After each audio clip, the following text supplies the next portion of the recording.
All right, I wasn't sure how I was going to start this one, but I'm still running into detractors, and that's perfectly fine. They're being dealt with slowly because the idea has always been, look, I am not a professional in this regard, so I have to do things in an unprofessional way. I have to rationalize them from an artistic and metaphysical perspective and then turn that into science, right?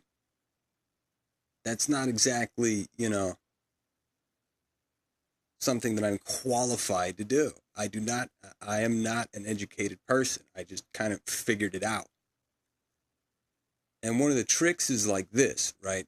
When people go, lol, that's not science, on numerous forums, by the way, these people are becoming consistent. I think there's like a concerted fucking effort. If there isn't, then I will disregard it. But what it breaks down to is this. Imagine you got a coffee cup, right? Just a coffee cup. You pour coffee in there in the morning, and that's what you do with that cup. And you wash it out when you're done.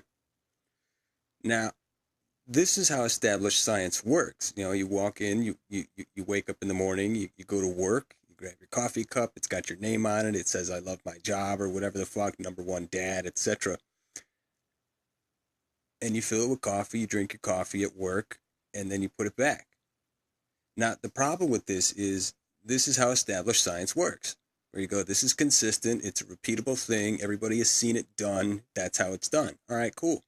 The problem is, we also know that there are experiments that have been done that only work when things are not being observed, right? The easy one is the photons. And I go, well, why not just take that mentality a little bit further? Because you're just using it as an artistic expression prior to turning it into legitimate scientific expression. Where you go, let's take that same coffee mug and fill it with Fruit Loops, fucking roofing nails, a couple of receipts, it all fits in there, right? You can still lift the cup. You can still move it around in 3D space without tipping it over because the contents will fall out. But it's like you can fill that cup with whatever you want and it still stays there. It's still a containing object. And I go, this is exactly how it works with the dimensional concepts where you go, you have a triangle, right? As always, you have a thing, you have another thing, and then you have the third thing which holds the first two together. What that substance is made of can be fucking anything, all right? That's how this works. There's a dimension somewhere, which means that once this is stated, it becomes infinite. There is a dimension that is held together by cat litter, Greek yogurt, and mozzarella cheese. I don't know what the fuck is in there. I have no idea how to get there. But I am now aware that it exists because that thought has now been put into the ether. Right? This is the whole point of speech. This idea that in the beginning there was a sound and it reverberated and created shape and form and coalescence. This is how we understand things metaphysically.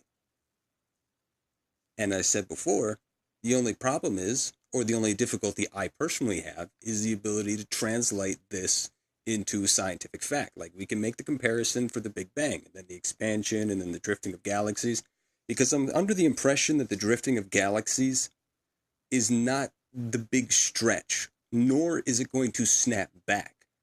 What's going to happen is what's called rubber banding, when you play like a racing game.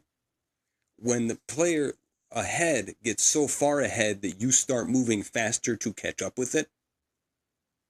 I think that's what's going on in regards to the galaxies moving farther and farther outward. It's not like they're going to reach a boundary and snap backwards, because that's the whole point of infinite expansion.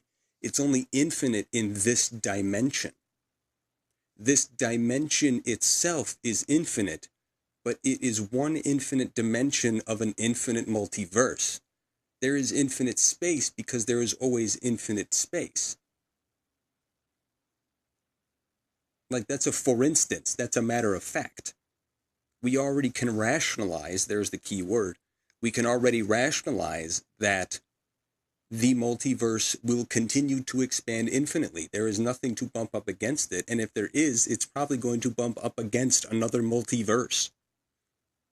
We're never going to know how big all this stuff is. It's fucking turtles all the way down. You've heard that term before. Don't worry about it. You go that far in, you're never going to get where you're actually trying to go. See what I'm saying? Focus on what you can do. Focus on what you can focus on and do it. Trust me, it's healthier.